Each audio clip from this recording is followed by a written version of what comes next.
Boa noite, senhoras e senhores. Boa noite para todo o povo goiano.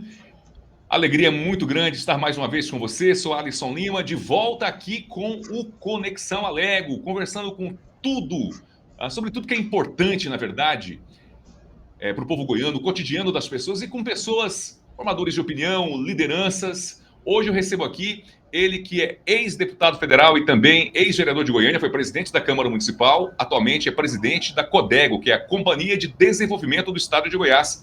Francisco Júnior, alegria muito grande te receber aqui, ex-deputado, presidente da CODEGO, boa noite. Boa noite, Alisson, boa noite a todos que nos acompanham pelo Conexão Alego, sempre uma alegria participar aqui com vocês. Presidente, para a gente é uma alegria maior ainda, porque você tem uma experiência política muito grande, foi deputado federal, foi presidente da Câmara Municipal de Goiânia, atualmente ocupa uma pasta que é muito importante, que é a CODEGO, a Companhia de Desenvolvimento do Estado de Goiás.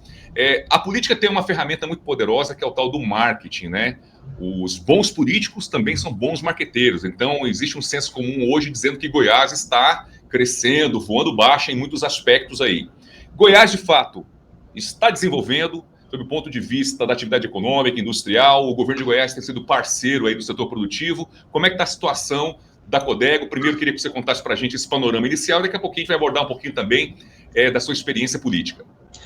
Alice, primeiro, uma visão geral do estado de Goiás. Eu acho que Goiás ele vem crescendo há bastante tempo, mas a gente vem ocupando espaços muito interessantes. Primeiro lugar em geração de emprego, primeiro lugar na educação, primeiro lugar em investimento, acho que sétimo lugar, se não me engano, em atração de atividades, atração de empresas. Quer dizer, Goiás ele vem conquistando espaço cada vez mais. E de forma muito especial, alcançou um primeiro lugar agora, muito especial, que é o governador mais bem avaliado do Brasil, né? Primeiro lugar em gestão. Então a gente fala muito da política, fala tão mal da política, e em Goiás nós temos a política bem avaliada pelo povo, o que é muito interessante. Então, Goiás vem fazendo um trabalho muito bom, o governador Ronaldo Caiado, com toda a sua equipe, e a gente vem aí cumprindo esse papel. Com relação à CODEGO, a CODEGO ela tem um papel muito importante, apesar de ser pouco conhecida, é interessante. A CODEGO ela tem 50 anos, Alisson. Ela foi criada numa política de desenvolvimento pelo presidente Ernesto Geisel, há 50 anos atrás. E ela, em Goiás, ela é responsável pela implantação de um programa de industrialização do Estado. Então, ela cria e administra os distritos industriais. Exemplo disso é o maior distrito, que muitos conhecem, que é o DAIA, que fica ali em Anápolis. O DAIA ele tem mais de 10 milhões de metros quadrados, mais de 150 empresas instaladas, reúne aí em torno de 30 mil trabalhadores. Então, é uma cidade, uma grande cidade industrial.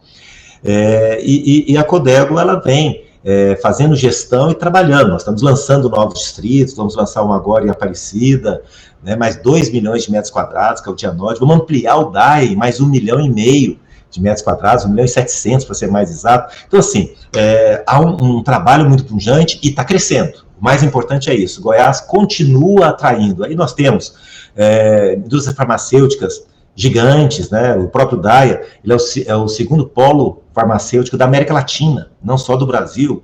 Nós temos montadoras, o caso da HPE, Mitsubishi em Catalão, o caso da Caoa em Anápolis. Então, grandes empresas vindo. Recentemente recebemos uma empresa gigante da China para se instalar ali em Tubiara. Então, assim, Goiás ele vem fazendo o dever de casa e vem sendo avaliado e passando na prova, né? Quer dizer, o mundo tem olhos hoje para Goiás e a gente tem recebido esses investimentos, o que é bom para o goiano, o que é bom para o Estado, o que é bom para todo o Brasil, e a gente fica muito orgulhoso de fazer parte desse trabalho.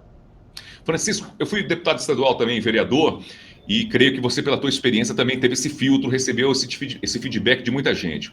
É muito comum, realmente, a crítica, né? A desconstrução. Agora, construir... Eu tenho até algum ditado que é o seguinte, fazer muro é muito mais fácil do que fazer ponte. Fazer ponte dá mais trabalho, tem que mergulhar em águas profundas, ir lá na base, lá na fundação da ponte, ver questão estrutural, de ferragem, é muito mais arriscado. Fazer muro é fácil, levantar um muro e criar um obstáculo entre as pessoas. Mas quando se fala, por exemplo, de DAIA, quando se fala de Zona Franca de Manaus, quando se fala de alguns grandes polos de desenvolvimento do Brasil, ali essa região se desenvolveu via incentivo fiscal e cessão de áreas. E está cada vez mais difícil fazer isso porque a guerra fiscal está sendo combatida em larga escala no Brasil. Então, quais são as ferramentas que você tem hoje aí na Codeg para poder realmente ajudar a fomentar o desenvolvimento de Goiás? Então, realmente, isso é fundamental. A gente precisa trabalhar com muita inteligência, porque eu preciso atrair o investidor para Goiás, ele precisa se instalar e eu preciso garantir que ele não saia mais. Porque hoje, com a tecnologia de hoje, o mundo está pequeno hoje. Então, uma empresa que funciona aqui, se ela perceber que ela tem uma oportunidade melhor na Europa, na China, nos Estados Unidos, São Paulo, Goiânia, ela vai para onde tiver melhor. Então, é um trabalho permanente que nós temos que fazer. Agora, falando um pouco de Goiás. Goiás tem algumas vantagens estratégicas que a gente precisa trabalhar hoje. Nós temos uma posição logística muito importante. Goiás, e aí eu vou falar Goiás, vou falar do DAIA, que é o nosso maior distrito, mas falar Goiás como um todo, de todos os 24 distritos que nós temos funcionando no estado. As maiores cidades de Goiás têm um distrito industrial do estado de Goiás administrado pela Codeg. Mas nós temos hoje, por exemplo, Goiás está a 24 horas de pouco mais de 70% da população brasileira. Isso é muito significativo. Então, nós alcançamos o mercado consumidor do país em um dia. Então, em termos de polo logístico, então, nós temos uma posição logística muito importante. Goiás tem uma riqueza natural muito grande de matéria-prima, de produtos. Estamos investindo muito num gargalo que realmente existe, mas nós estamos vencendo, que é a produção de energia. Então, existem vários programas hoje para nós compensarmos essa questão de energia. E um grande problema que o mundo inteiro tem hoje, e Goiás tem feito um grande investimento através da Secretaria da Retomada, dos COTECs, de parcerias com SESI Senai, com SESC, que é a formação de mão de obra qualificada. Os institutos federais, as universidades, Goiás é um polo de pesquisa. E isso daí gera uma mão de obra qualificada. Somando esses fatores todos, programas econômicos de desenvolvimento, que são, por exemplo, os benefícios fiscais que o Estado de Goiás dá, os planos econômicos, que lamentavelmente existe uma política contrária, dado até o sucesso de Goiás, outros estados têm trabalhado para evitar.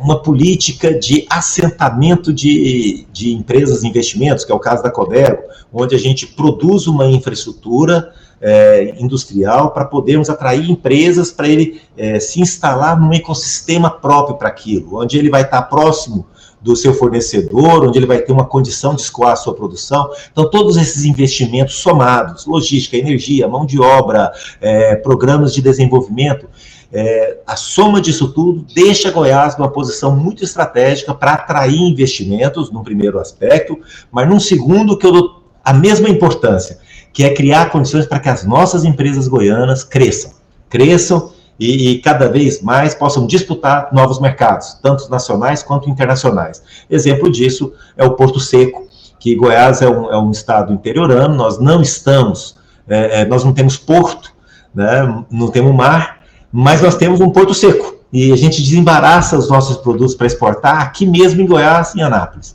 Então, nós hoje temos total condição, nós estamos ligados por linhas férreas, então a gente pode escoar nossa produção por via rodoviária, aérea, ferroviária e, aos poucos, também até pela aquática. Então, assim, Goiás tem investido de todas as formas para ganhar credibilidade e competitividade no mercado nacional e internacional.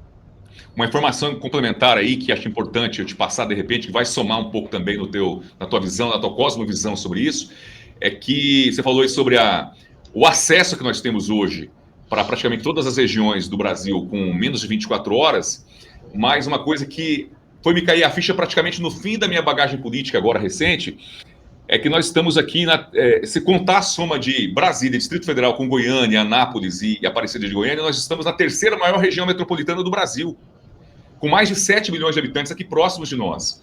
Então, sim, aqui também é um canhão econômico. Não só isso, Alisson.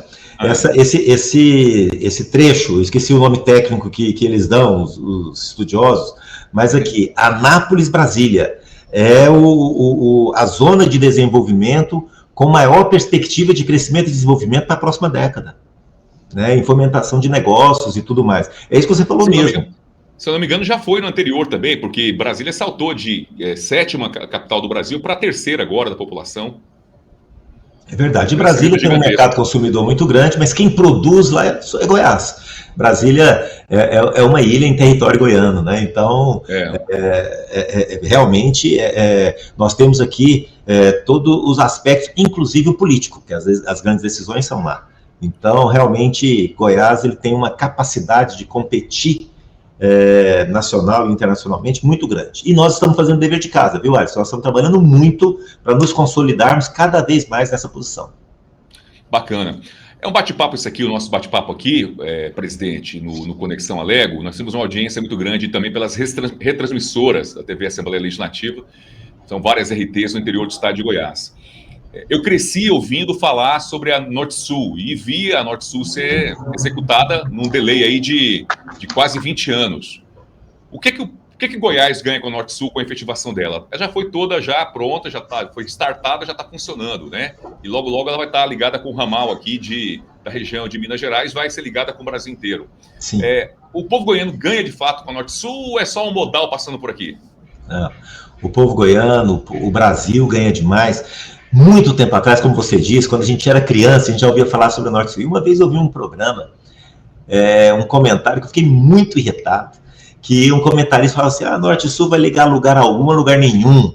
Um grande erro, um grande equívoco.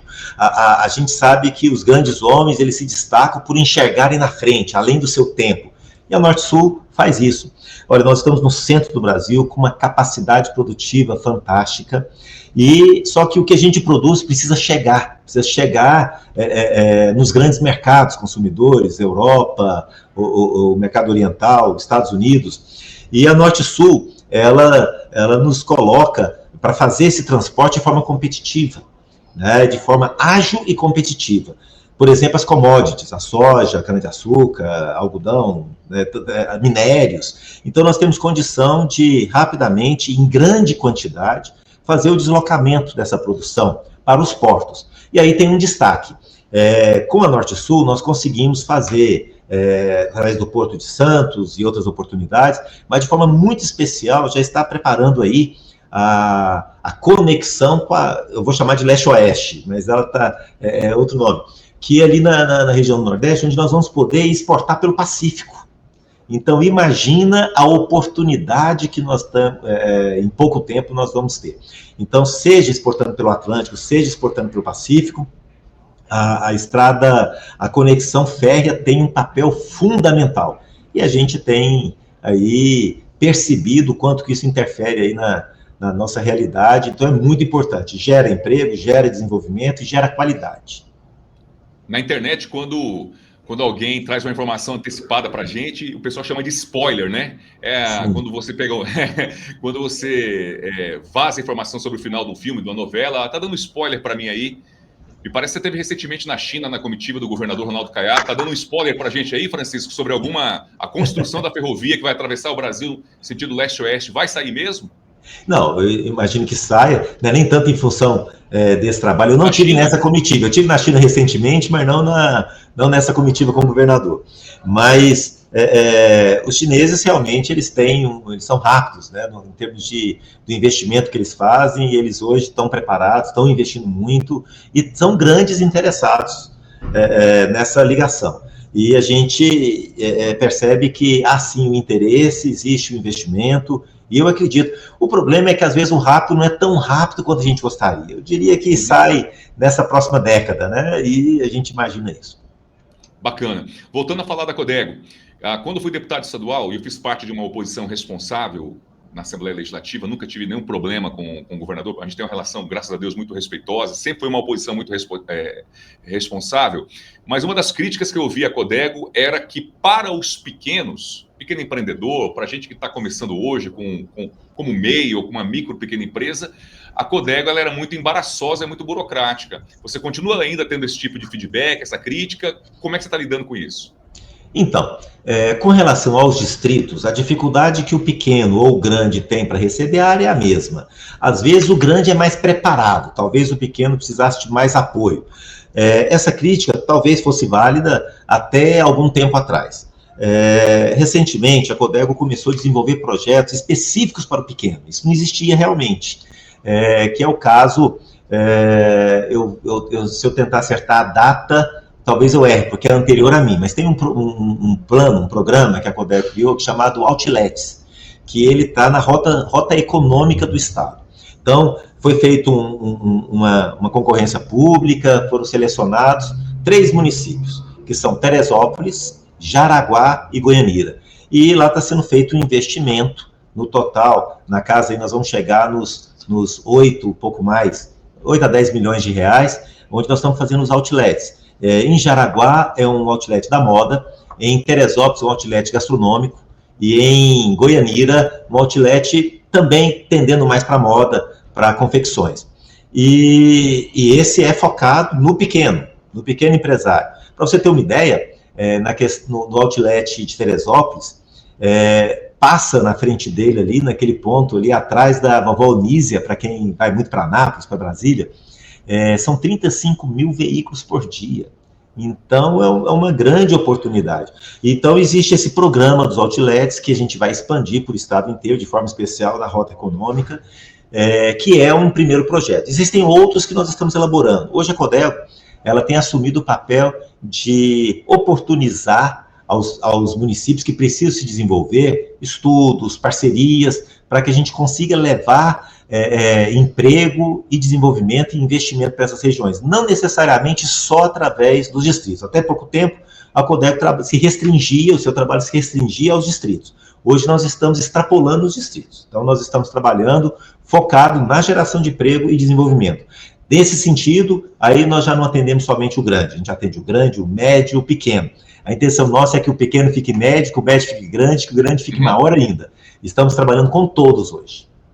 Recebendo, captando essas pessoas, pequenas cooperativas e entrando com linha de crédito, qual que é a atuação da Codego aí? A Codego, ela não trabalha com crédito. Aí nós temos uma agência de fomento. A agência de fomento, né, a Goiás Fomento, que faz esse trabalho. A Codego, ela faz basicamente o trabalho do assentamento da empresa. O que é isso? Criar um ambiente favorável para que a empresa se instale no município e comece a funcionar. Então a gente dá assistência, assessoria, ajuda eles a buscarem os benefícios necessários, ajuda no diálogo com o município e na infraestrutura local. Né? Então a Codego, quando ela cria um distrito industrial, por exemplo, ela implanta toda a estrutura de arruamento, asfaltamento, água, esgoto, tratamento, iluminação, segurança. Então ela cria todo essa estrutura para que a empresa possa. E ainda vende a área em preço subsidiado, porque é um desconto significativo. Em alguns lugares a gente consegue vender a área por um valor que significa 10% do valor de mercado.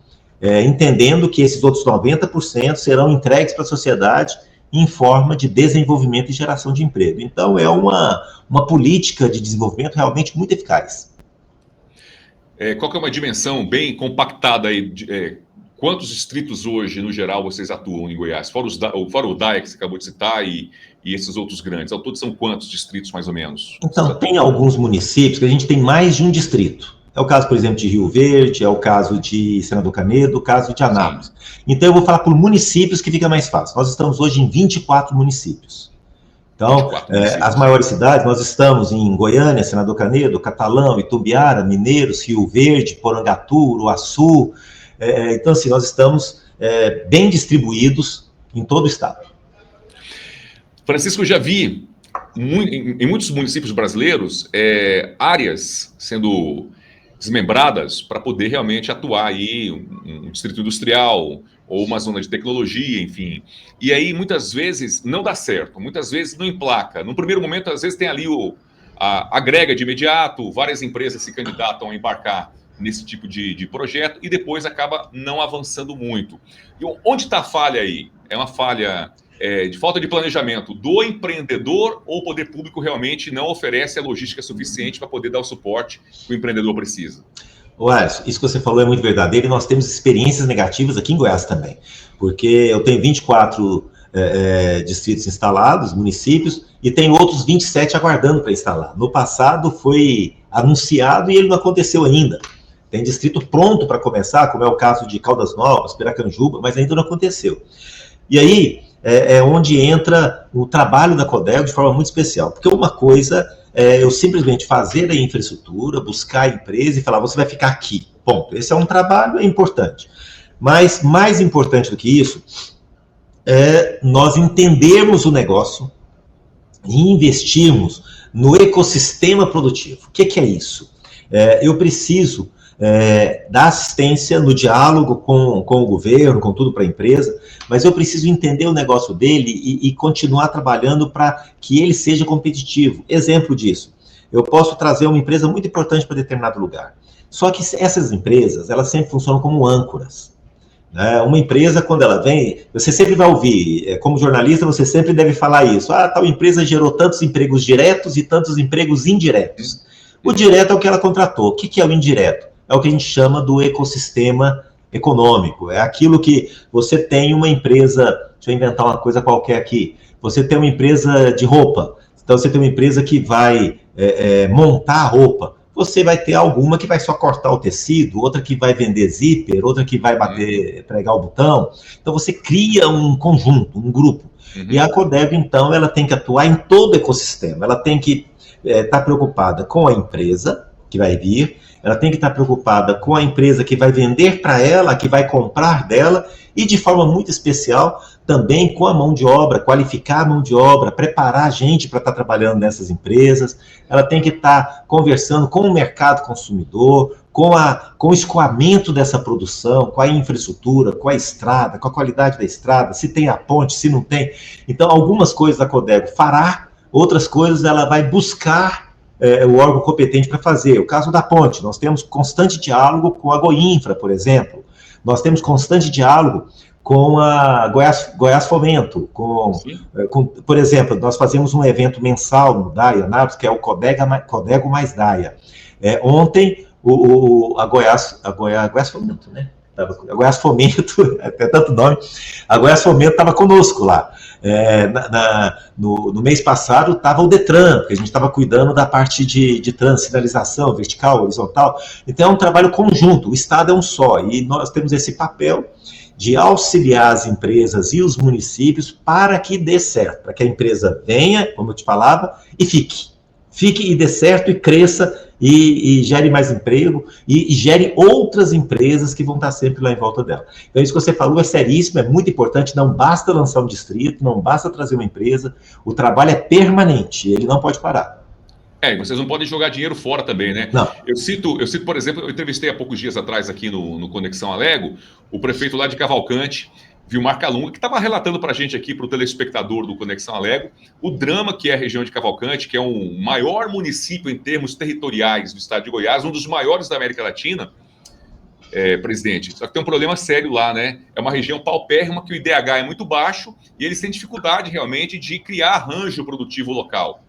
Como fazer isso? Vocês não podem simplesmente, pelo fator de necessidade social, despejar dinheiro lá sem ter realmente o potencial. Então, lá nessa região, por exemplo, a Codego não atua ainda, mas ela tem uma indústria muito especial que em Goiás, na minha opinião, apesar do esforço tremendo da Goiás Turismo, ainda nós não conseguimos mostrar para o mundo a riqueza natural que Goiás tem. Quer dizer, a gente não conseguiu ainda. Goiás ainda vai virar a bola da vez. Por exemplo, essa região é uma região belíssima, né? De uma riqueza natural fantástica.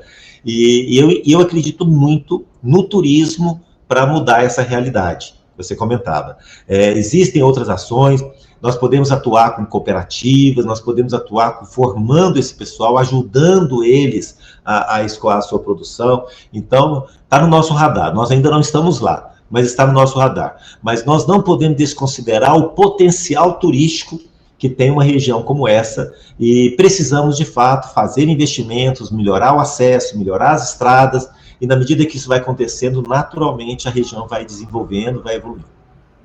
Porque lá, por exemplo, de ponta a ponta no município, os limites geográficos dá quase 170 quilômetros. É uma coisa de louco. É tamanho de um país, praticamente, só o município de Cavalcante. Eu fui muitas vezes lá, tanto em Colinas, quanto Cavalcante, Alto Paraíso, São Jorge, aquela região eu conheço muito bem como turista, né? E, de fato, eu sou obrigado a reconhecer, o governo de Goiás deu uma atenção muito especial nos últimos meses, nos últimos anos, para aquela região. O próprio prefeito mesmo, que é de um partido hoje, do PSB, que é tido como oposição ao União Brasil, reconheceu realmente o trabalho do Caiado, do governo de Goiás, em estruturar melhor aquela região. Segundo ele, o governador não está faltando em nada com repasse de recursos, convênios e assistência para aquela região. Mas tem muita preocupação que ela tem um dos piores IDHs aqui do estado de Goiás. Queria agora entrar um pouco na tua bagagem política. Você teve no Congresso Nacional, foram 2 mandatos?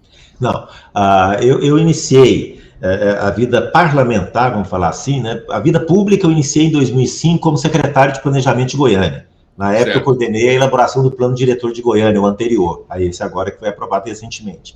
Então, em 2005 eu fui secretário de Planejamento. Em 2008 eu saí candidato a vereador em Goiânia. Fui vereador em 2009 e 2010, fui presidente da Câmara de Goiânia. Foi uma experiência fantástica. Eu sempre digo que a porta de entrada para a política, se você usa a porta de entrada como a Câmara dos Vereadores, é uma excelente porta, é uma escola para nós aprendermos a ser político, dialogando com o povo, próximo do povo. Então foi muito bom o tempo que eu fui vereador em Goiânia. 2010 a 2018 eu fui deputado estadual. Então eu tive 2 mandatos como deputado estadual, fiquei 8 anos na Assembleia e tive 1 mandato como deputado federal. O último mandato... Tinha invertido, tinha confundido. Isso. O último mandato que finalizou agora em 2022, eu estava em Brasília, na Câmara Federal. Eu tinha confundido. Eu achei que era 1 de estadual e 2 de deputado federal.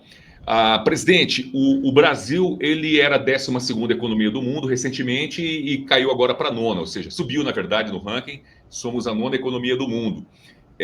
Com a expectativa de repente, ou na virada de ano agora, ou nos próximos 4 anos, o Brasil se tornar a 8ª economia do mundo, porque está apenas 70 bilhões de reais de colar na Itália, né? E o Brasil está vivendo um momento econômico um pouco melhor, apesar das dificuldades que nós temos aqui. Porém, na leitura que a gente faz, inclusive, acabei de conversar mais cedo com uma ex-colega tua do mundo administrativo, que é a Cristiane Schmidt, do Banco Mundial, ex-secretária de governo aqui de Goiás. Bati um papo com ela mais cedo aqui, ela já foi entrevistada minha aqui no canal também, falando sobre isso, que a polarização, infelizmente, parece que está travando um pouco o ambiente econômico e desenvolvimento do Brasil. Eu queria saber da tua opinião como parlamentar, porque o Alckmin acabou de anunciar um pacote de 300 bilhões de reais, presidente, para a indústria nos próximos 6 anos. Seria aí subsídio, investimento para o setor, para a atividade econômica do Brasil, com ênfase na indústria. Anunciou agora, tem 15 dias, um mega no pacote. O plano safra é de 700 bi, 580 para macroagricultura e 120 para agricultura familiar. E mesmo assim, onde você vai, as pessoas estão falando que está desanimada, que vai embora do Brasil, que está uma crise no comércio, está uma crise na indústria. Com base na tua experiência parlamentar, de 2 vezes deputado estadual, 1 federal e 1 vez vereador, qual a leitura que você faz do Brasil no momento? Bem, primeiro com relação a essa questão da polarização.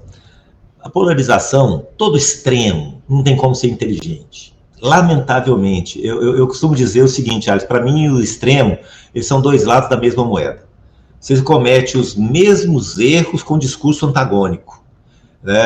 Muito mais importante do que eu defender a minha verdade, isso para o político, muito mais importante do que eu defender a minha verdade, eu defender a verdade do outro, é eu defender a qualidade de vida do nosso povo. Parece que isso ficou demodé, né? Não tá fora de moda você falar sobre a qualidade de vida, sobre os investimentos necessários. Eu não consigo torcer contra o Brasil. E eu vejo pessoas torcendo contra.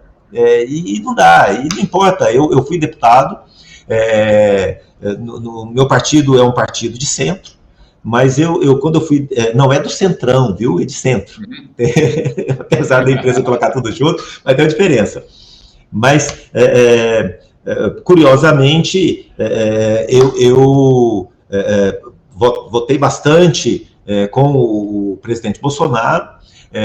Ideologicamente, eu pessoalmente me alinho muito mais a uma centro conservador, não centro-direita, mas um centro conservador, é a minha realidade religiosa e tudo mais, mas eu acho inconcebível torcer contra um governo de centro-esquerda. Eu não posso fazer isso, eu não posso desejar que as pessoas sofram. Agora, o Brasil é maior que isso. O que eu ia comentar era justamente isso. O Brasil é maior que isso. O Brasil é tão rico, o Brasil é tão especial, o Brasil tem uma capacidade de superação, uma resiliência tão poderosa, que apesar de todos esses problemas, apesar da falta de diálogo, apesar de tudo isso, o Brasil continua crescendo. O Brasil cresceu muito no tempo do Bolsonaro, vai continuar crescendo no tempo do Lula e vai crescer no próximo. Eu não tenho dúvida disso, porque o Brasil é um país que tem todas as condições para se posicionar cada vez melhor no cenário internacional. Nós produzimos o que tem de mais importante, que é alimento. O que nós precisamos é agregar valor a esse alimento. No lugar de eu vender containers e containers de soja, de milho, de arroz, de feijão, eu tenho que colocar isso dentro de uma latinha, colocar um rótulo e produzir alguma coisa e agregar valor. Falta isso para nós. Falta a industrialização, seja da matéria-prima básica, mas acima de tudo também da tecnologia. Nós produzimos ferro, nós produzimos metais, terras raras, nós produzimos nióbio, nós produzimos metais importantíssimos para o mundo de hoje, e nós simplesmente entregamos isso para eles serem processados lá e depois a gente comprar eles mais caro. Então, hoje o Brasil, a grande perda que o Brasil tem, nisso que você falava, de pessoas que estão falando assim, eu vou mudar do Brasil. O produto de maior qualidade que a gente exporta hoje são cabeças, jovens, pessoas muito preparadas que estão... Alisson, é muito raro você ver uma matéria de alguma área, na medicina, na tecnologia, na física, na matemática, sempre tem um brasileiro. É incrível, mas sempre tem um brasileiro na ponta. Só que, lamentavelmente, ele está produzindo tecnologia na Dinamarca, nos Estados Unidos, no Japão. Nós tínhamos que ter no Brasil um programa para trazer esse povo de volta, para trazer esses pensadores de volta e a gente produzir aqui isso. Mas, independente disso, o Brasil, eu sempre sou muito otimista, o Brasil continua crescendo, o Brasil é um país rico em todos os sentidos. Se você parar para pensar que nós temos, agora me fugiu a quantidade, mas se não me engano, não lembro se é 15% ou 25% da água potável do mundo. 25%. 25% da água potável, imagina o que significa isso. Nós temos, em termos de vegetação, de área preservada, a maior do mundo também. Então, o Brasil está extremamente preparado para se posicionar cada vez melhor nesse cenário internacional, nesse mundo globalizado. A gente precisa perder esse, como é que o povo fala? Complexo de vira-lata. De vira-lata, isso, complexo de vira-lata. A gente precisa parar com isso. O brasileiro é competente, o brasileiro não é preguiçoso, o brasileiro não é despreparado, ao contrário, nós estamos dando show por onde a gente vai, e com um pouquinho que a gente tem, a gente faz bem. Então nós precisamos nos apropriar disso, isso é o verdadeiro patriotismo, na minha opinião, a gente entender que o meu inimigo não é o meu compatriota, independente do time que ele torça, independente da ideologia que ele tem, o meu inimigo é ainda as vagas que faltam para a escola, que tem gente que passa fome ainda, que tem gente sem emprego. Então esse é o meu inimigo, e nós temos que nos unir. Tempo de eleição? Não. Tempo de eleição, cada um coloca a sua proposta, a sua ideia, o seu jeito de resolver o problema. Passou a eleição, vamos nos unir. Hoje a gente precisa ter essa compreensão, essa consciência de que o povo precisa e é maior que qualquer diferença ideológica. Parafraseando aí o John Kennedy, né, falecido, assassinado, na verdade, presidente dos Estados Unidos da década de 60, ele falava muito que ele tinha direito de ter ideologias A, B ou C, mas ele não poderia jamais governar com as ideologias dele. Ele teria que deixar as ideologias de lado para poder cuidar da sociedade americana. Acho muito bacana esse pensamento dele. Eu tenho uma frase que eu escutei recentemente, e toda vez que eu tenho oportunidade eu falo, que eu gosto muito, eu acho que ela explica muito esse momento de hoje. Diz o seguinte: todo fato, todo acontecimento, ele tem 3 versões. Ele tem a minha versão, a sua versão e a da verdade. A verdade não é propriedade de ninguém. A gente domina aspecto. A partir da minha experiência, a partir do que eu entendo, eu enxergo. Mas o outro enxerga de um outro lado, de um outro prisma. Ele enxerga de uma forma diferente. Então, muito mais do que brigar com o outro que está enxergando diferente de mim, eu preciso aprender com ele, para a gente poder aumentar a nossa visão. Falta isso hoje. Eu concordo com você. Você falou agora há pouco que a radicalização é cega. Eu concordo, a radicalização é cega pra caramba, porque geralmente quando... Vamos falar de polos, né? Quando você é polo A ou polo B, tá nos dois extremos, automaticamente você vira as costas para todo mundo, você só pensa só no teu polo. Então isso é complicado pra caramba. Eu também penso exatamente igual você. O problema é que... O problema é o seguinte, não sei se você sentiu isso na pele, que quando você está num campo um pouco mais democrático, no momento de polarização, você é tido como neutro ou do outro lado. Por exemplo, eu sou tido como comunista por não ter votado no ex-presidente da República, né? Sou tido como comunista, socialista, petista, enfim, só porque eu não simpatizei com as políticas dele. Eu imagino que você, por ter votado num conceito mais ideológico aí, igual você falou, religioso, do candidato da direita, você foi tido como um fascista. Foi mais grave, Alisson, foi mais grave. Como eu sou uma pessoa que procura ver o lado bom em toda situação, então eu sempre procuro achar o que tem de bom em cada ambiente, em cada situação, em cada pessoa. Eu tento fazer isso mesmo, eu me esforço por isso, eu olho o mundo pelo lado positivo. Então, quem era da esquerda me rotulava de direita, quem era de direita me rotulava de esquerda. E aí bagunçou tudo. Eu não conseguia, grande parte eu não agradei porque ele queria que eu fosse 100% alguma coisa. Não existe isso. Não existe. Então, a gente só cresce, eu acredito muito. E aí entra o problema da política, porque a gente só cresce com diálogo. Não existe outro caminho. Quando acaba a política, quando acaba o diálogo, começa a guerra. A gente está vendo isso aí hoje em várias regiões do mundo, de forma especial na Rússia, na faixa de Gaza. Então, se a gente perde a capacidade de conversar, então vamos brigar, um vai tentar matar o outro, vai tentar destruir o outro, dominar o outro. E não é por aí. Eu acho que o Brasil precisa entender que nós temos grandes valores e nós precisamos compreender o caminho de avançar. Esse eu considero hoje a nossa principal tarefa. Só que tem um detalhe. Você é um homem de comunicação. E aí eu vejo nisso, estrategicamente, um grande problema. Hoje a gente tem uma dificuldade tremenda de saber o que está certo, o que não está, o que é fake news, o que não é. Esse é um problema terrível. Essa inteligência artificial agora, eu vi uma reportagem há pouco tempo, hoje você fala que vídeo você quer, e a inteligência artificial, por exemplo, hoje é possível, estão lançando agora um aplicativo, falar assim, eu descrevo, eu quero o Alisson andando de bicicleta em tal rua, falando tal coisa. Produz um vídeo, coloca uma foto sua, aí produz um vídeo, você andando em tal lugar, dizendo alguma coisa. Então, assim, a manipulação dos fatos hoje é muito grande. A maioria das pessoas, eu percebo, que elas estão sem saber em que acreditar. Né? Eu vou acreditar em quê? Em quem? Aí a gente tem informação demais, tem dificuldade de discernir. Então eu vejo a importância hoje que a gente tem que ter de valorizar a mídia oficial, a mídia formal. Então, por exemplo, eu tenho uma informação, então eu preciso aprender, essa é uma coisa que eu acho que vai acontecer, a gente precisa validar essa informação. O Alisson, eu sei onde ele mora, eu sei o que ele faz, eu sei o que ele pensa, ele está em tal veículo, pode ser a internet, não tem problema. Mas o Alisson é uma pessoa que tem raiz na comunicação. Então eu preciso validar essa informação. Eu acho que porque hoje a pessoa recebe um vídeo de WhatsApp, não sabe quem é aquela pessoa, não sabe o que ela faz, e aquilo vira verdade. Então é muito estranho isso, né? Eu recebi aqui no nosso programa, outro programa da internet, que eu tenho um podcast, a Flúvia Amorim. Eu gosto muito de sentar nas entrevistas outras pessoas que eu entrevistei.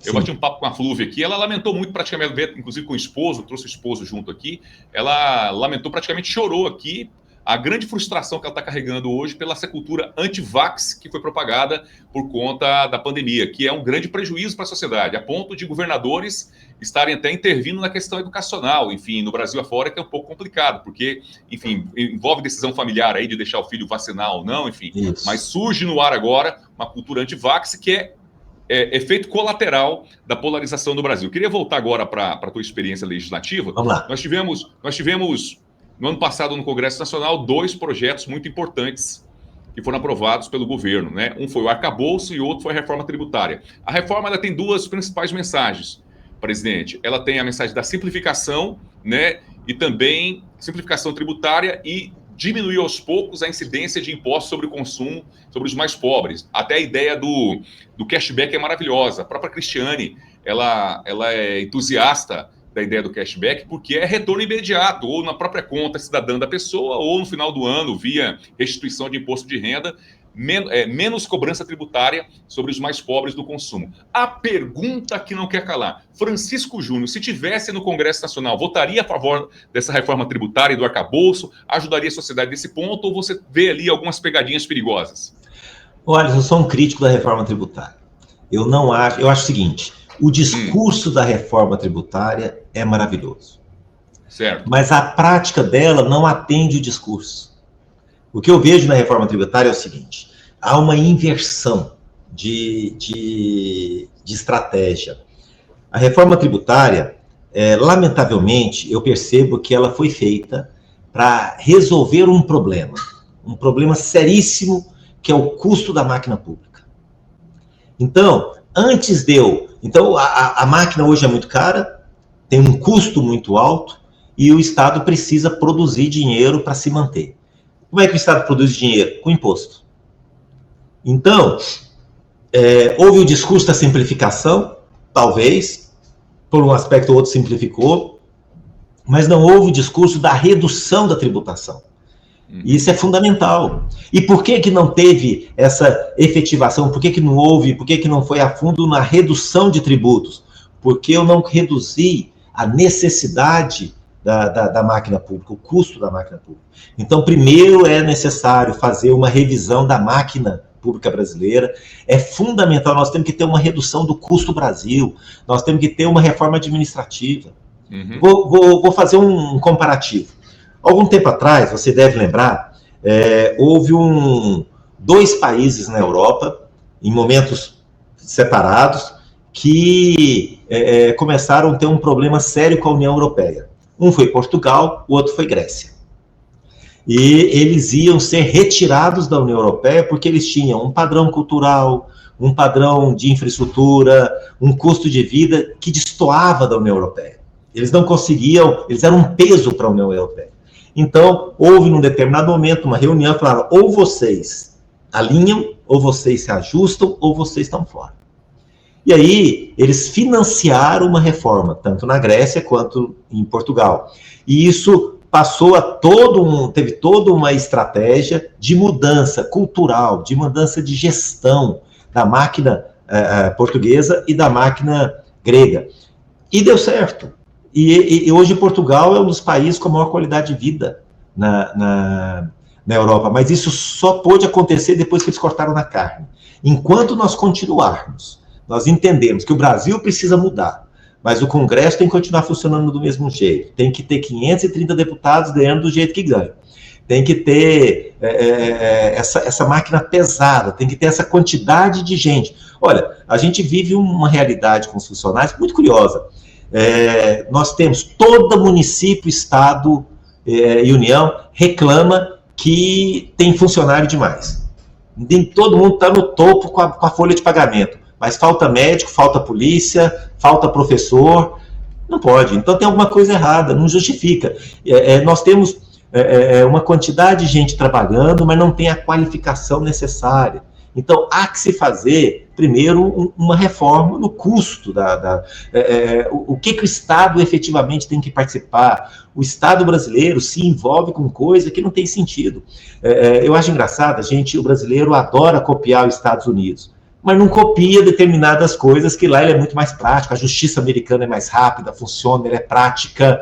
A justiça brasileira é cara e não chega no resultado. Por quê? Então, essa análise nós podíamos fazer.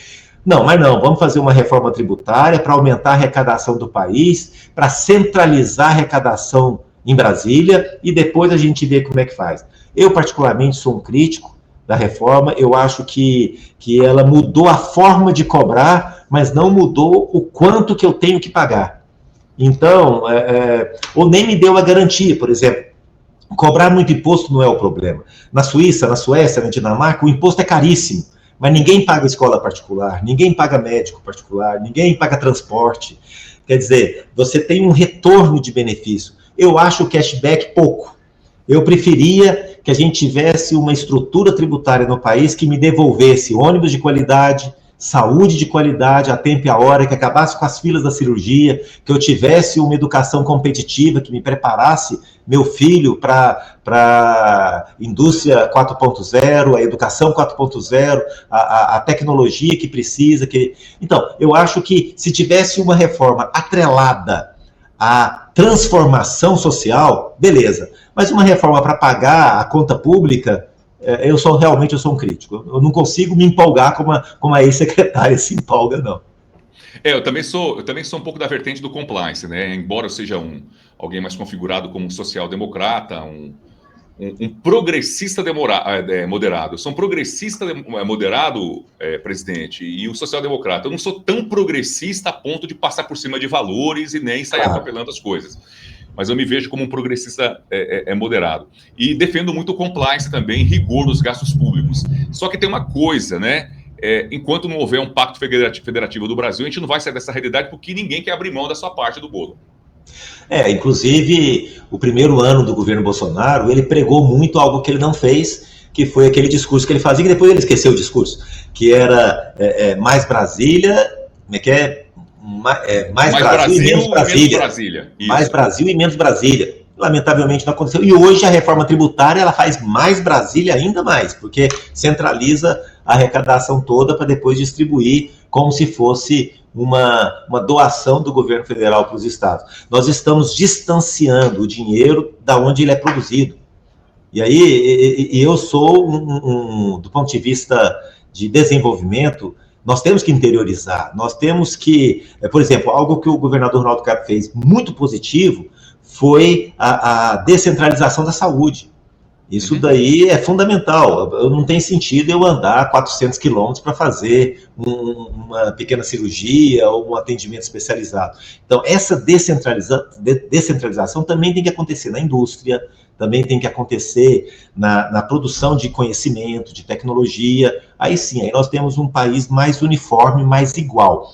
E eu concordo com você, não é ser um liberal capitalista.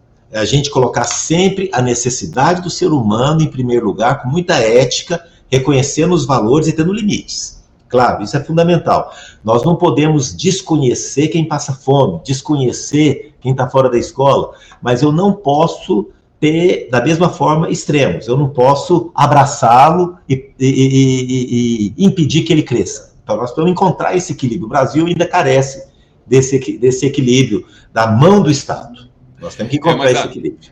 A Cristiane, ela é simpatizante da principal mensagem da reforma, que é a questão da simplificação e também da redução tributária sobre os mais pobres, só que também ela é crítica em relação a essa questão do excesso de gastos públicos do Brasil, principalmente os partidos de esquerda, quando chegam no poder, chegam realmente com essa visão mais de gastança. Isso é interessante porque é um paradigma do Lula. Naquela entrevista que ele estava preso, eu não me lembro quem foi o jornalista de renome nacional aí que entrevistou ele na época, não sei se foi ele é Amaury Júnior, não lembro, que ele falou exatamente sobre isso, que ele aposta muito nos gastos públicos, que para ele gastar é automaticamente trazer muito desenvolvimento, o dinheiro recai aqui embaixo, o pessoal investe mais, empreende mais. Só que em tempos de crises mundiais, né, presidente, aí realmente o mercado dá uma encolhida, né, retraída. Nós temos que tomar esse cuidado aí, porque não é uma receita de bolo. A gente tem que avaliar, tem que analisar, e não dá para pensar que aquilo que funcionou na década, no início desse século, lá no início dos anos 2000, funciona de novo agora. Então tem que se pesar isso daí. A frase dela, inclusive, é interessante que ela falou, não basta eu querer te ajudar, eu tenho que poder te ajudar. E outra coisa que falta, eu tenho que querer, eu tenho que poder, e eu tenho que combinar essa ajuda tem que ter começo, meio e fim. Ela não pode ser indeterminada, ela tem que ser assim, eu vou te ajudar, você vai colocar seu filho na escola, eu vou te dar uma formação, você vai arrumar um emprego, e aí depois você vai andar sozinho. Isso não existe. Então há uma ajuda indiscriminada por tempo indeterminado. Tem muitos lugares aí que você não consegue assinar carteira de ninguém porque é prejuízo. O cara não aceita, ele prefere ficar na informalidade porque senão ele tem prejuízo financeiro. As pessoas sabem fazer conta. Então a gente precisa equilibrar isso daí. Falou, isso aqui é um empurrão para te dar a condição de você crescer. Só que isso tem que ser falado, tem que ser formado. nós vamos chegar lá, nós vamos chegar lá. Agora, uma pergunta para o líder político e, ao mesmo tempo, homem e cidadão, Francisco Júnior. É uma pergunta mais ou menos autobiográfica também, tanto quanto eu faço para mim, né? Eu sei que você tem um sonho, tem uma chaminha dentro do teu coração de ser, de repente, um dia executivo, prefeito de Goiânia, governador de Goiás, um cargo executivo que você tem essa visão administrativa. Você conseguiu dar uma segurada nessa onda? Como é que é? É subliminar, não? Quando a pessoa meio que reprimiu isso do momento, ou é o sonho que você traz na alma ainda? Eu, por exemplo, no momento, eu abri uma janela para novas oportunidades, novos projetos. Se um dia for da vontade de Deus, eu volto para essa trilha da política. E você? Eu concordo, eu acho que isso é uma coisa interessante. Quando eu aceitei ser candidato em 2008, eu era secretário de Goiânia, né, secretário de planejamento, na época da gestão Iris Rezende, eu era secretário de planejamento. Eu nunca tinha entrado no órgão público, Alisson, nem para pedir informação.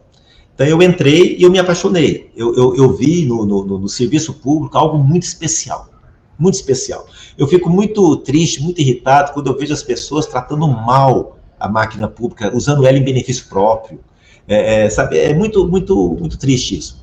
Mas eu me apaixonei, eu vi o poder que tem de interferir na vida das pessoas o homem público.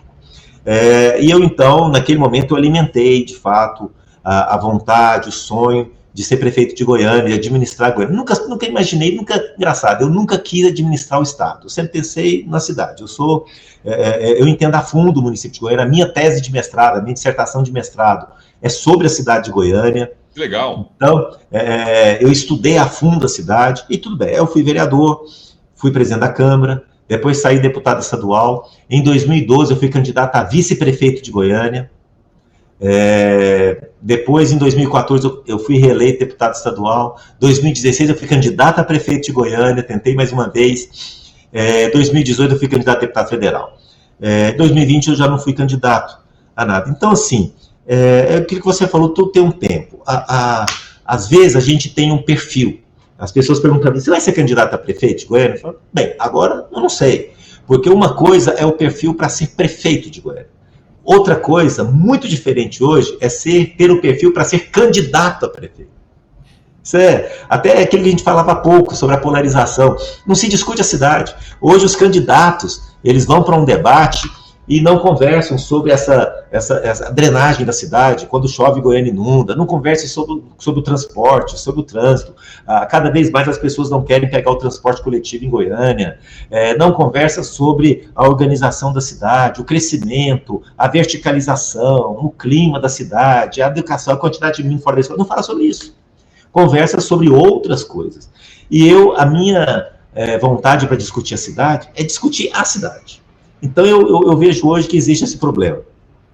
Quando eu deixei de ser candidato quando eu deixei de ser deputado, eu perdi o mandato, eu perdi a eleição, um amigo meu me mandou uma mensagem, que para mim foi a mensagem mais importante que eu recebi.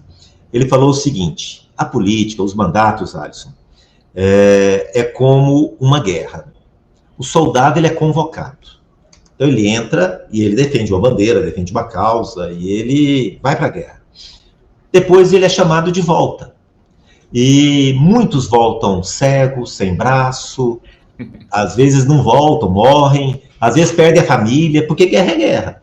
E a política é uma guerra de ideias, uma guerra de propostas, é uma guerra poderosa. Uhum. E num determinado momento eu guerriei, 14 anos com mandato, 4 mandatos, e agora eu voltei. Graças a Deus, eu voltei íntegro. Eu sou um político que teve 14 anos com mandato, fui gestor público, ordenei mais de R$1 bilhão, R$1 bilhão não, alguns bilhões de reais de receita, de despesa. Eu não tenho nenhum processo. Eu não respondo a nenhum processo, nem em Tribunal de Contas, nem Ministério Público, nem na Justiça, nem em lugar nenhum. Quer dizer, literalmente limpo. Então eu pude voltar. Se algum momento eu for convocado para a guerra novamente, então eu vou. Eu vou me armar, vou me preparar para essa guerra. Hoje eu estou com uma outra missão. Fui convidado pelo governador para assumir a presidência da Codego e tenho feito isso de forma despolitizada. É importante dizer isso. Porque o meu cliente é o estado de Goiás, são as prefeituras. Uhum. independente de que partido é o prefeito, independente, eu tenho trabalhado porque eu, de fato, quero que as coisas aconteçam. Se em algum momento eu for escalado para ser candidato a qualquer outra coisa, aí vamos avaliar. Eu espero que você volte, que realmente você é um quadro muito técnico, muito qualificado. Uma coisa interessante, você entrar e sair da vida legislativa como eu, apenas mandatos legislativos, e sem mancha, sem denúncia, sem processo, é uma coisa. Executivo é outra. Você foi para o executivo, né? Você foi secretário, ordenador de despesa. Sim. Ainda é um ordenador de despesa, realmente é uma marca muito boa aí da sua vida pública. Caiado presidente em 2026. Muita gente começa a falar sobre isso, né? Eu não tenho direito de opinar sobre isso, porque eu não sou eleitor, aqui é o jornalista, eu quero mais ouvir. Por que o Caiado está gabaritado para ser um pré-candidato a presidente da República? Olha, vou fazer alguns comentários. Primeiro, o Caiado, do ponto de vista pessoal, ele tem condição emocional, preparo pessoal para isso e coragem. Ele já foi candidato a presidente lá no começo, ele começou dessa forma, lá em 98, né? 88. 88. Então, lá em 88, ele foi candidato a presidente. Então, você vê que ele tem disposição para isso. Agora, mais do que isso, o Caiado, naquele momento, ele tinha vontade, ele idealizava um país, tal, olhando pelo lado do ruralista e tudo mais. Depois disso, ele foi deputado federal por 5 mandatos, 5 ou 6 mandatos. Conhece a estrutura de governo federal a fundo. Foi senador da República. Depois, o Caiado não tem experiência no executivo. Ele foi governador de Goiás no primeiro mandato e reeleito no primeiro turno. O maior documento que ele tem de aprovação do seu governo no primeiro momento foi essa reeleição no primeiro turno. É um homem de posições claras. Ele recentemente foi avaliado o melhor governador do país. Bem, tudo isso o qualifica, na minha opinião, para se colocar na disputa. Bom, esse é um ponto. A partir daí, ele se coloca numa disputa para propor o quê? Aí entra um outro aspecto, a experiência de gestão que ele tem, a visão de Brasil, a visão econômica. Eu penso que hoje ele está qualificado para o debate. E ele tem que romper, o grande desafio do governador Ronaldo Caiado hoje é romper lá aquela barreira antiga do café com leite, né? Ele entrar no cenário, ele conseguir, porque Goiás é um estado pequeno. A gente, às vezes, para pensar um pouco, Goiás tem 3% dos votos do Brasil. Então, ele tem uma gestão muito bem avaliada, mas ele precisa se apresentar para o cenário nacional. Se ele conseguir fazer isso, e eu acredito que consegue, ele é, na minha opinião, um candidato muito competitivo, porque ele tem um discurso atual, ele tem soluções testadas no seu estado. O Caiado não seria um candidato de teorias, ele seria um candidato de ações provadas, né? Porque ele não é o governador mais bem avaliado do Brasil por uma questão de marketing. Ele é o governador mais bem avaliado porque a educação de Goiás, se ela não está em primeiro, ela está em segundo lugar, e ela fica brigando lá entre o primeiro e o segundo. É o estado que gerou mais emprego durante vários anos seguidos. É o estado, é o 7º estado dos 27, e aí Goiás não está entre os mais ricos, mas dos 27 é o 7º estado em captação de negócios, de crescimento. É o estado número 1 em soluções para segurança. Sem segurança no mundo de hoje, você não consegue investir na questão econômica, na educação. Então, assim, todos esses atributos, toda essa gestão comprovada que ele tem algo para mostrar, o qualifica para um debate. Se ele rompendo essa barreira, eu acredito que ele será um candidato competitivo. Concordo. Embora, repito, eu tenha sido um deputado de oposição na Assembleia Legislativa, e tenha diferenças de cosmovisão ideológicas com o governador Ronaldo Caiado, mas não tenho dúvida de que é um candidato extremamente competitivo e que tem uma bagagem, né? Em 88 eu era criança, mas eu lembro que ele foi candidato a presidente da República com um leque de quase 17 candidatos na época. Era ele, Brizola, Aureliano Chaves, Afonso Camargo, Lula, Collor. E o Collor foi engraçado, porque o Collor realmente, na era democrática, foi o único governador eleito fora do eixo Rio-São Paulo, né? Que os demais sempre foram do eixo Rio-São Paulo aí. Pois bem, conversei aqui com o ex-deputado federal, ex-deputado estadual também por 2 mandatos, presidente da Câmara Municipal de Goiânia, Francisco Júnior, que hoje responde pela Codego, Companhia de Desenvolvimento do Estado de Goiás, que tem sede na Avenida 85 aqui, com a Mutirão aqui em Goiânia, e que tem um site também que você pode acessar, que é o Codego, né? Como é que é? Codego? Codego.com.br. Codego.com.br. Você quer conhecer, por exemplo, aí os projetos da Codego para poder trazer mais desenvolvimento industrial para a atividade econômica e produtiva do estado de Goiás, ajudar os municípios a darem um upgrade? Acesse o site lá, codego.com.br. Alguma consideração final aí, presidente? Luiz, primeiro agradecer o bom papo, convidar você para vir tomar um café aqui na Codego, né? A gente está fazendo uma reunião virtual, mas eu quero você aqui presencial. Não tem jeito de tomar café virtual, então vem aqui fazer uma visita na Codego, conhecer um pouco o nosso trabalho. Eu convido todos vocês, aí tanto virtual quanto presencial. Nós estamos lançando 2 projetos muito grandes agora, a expansão do DAIA, chamado DAIA Plan, que nós vamos lançar aí 1.700.000 metros quadrados em Anápolis, o Dianote, em Aparecida, que são 2 milhões de metros quadrados. Se você quer entender o que você pode fazer para levar a sua empresa para esses lugares, entre no site. Então venha conhecer, venha participar conosco, codego.com.br, tem aí uma visão geral do que é o nosso trabalho, e serão todos muito bem-vindos, tá bom? Eu agradeço muito a oportunidade de estar aqui, peço a Deus que nos abençoe, que nos dê toda condição de seguir em frente, desenvolvendo nosso trabalho, que, como eu falei, o serviço público, nós vamos tirar essa coisa de que não presta, não é isso, não, é apaixonante. Ele é digno, ele é algo fantástico, não tem nada mais valioso, Alisson, do que o dinheiro público. Sabe, o dinheiro público, ele não é a corrupção, não.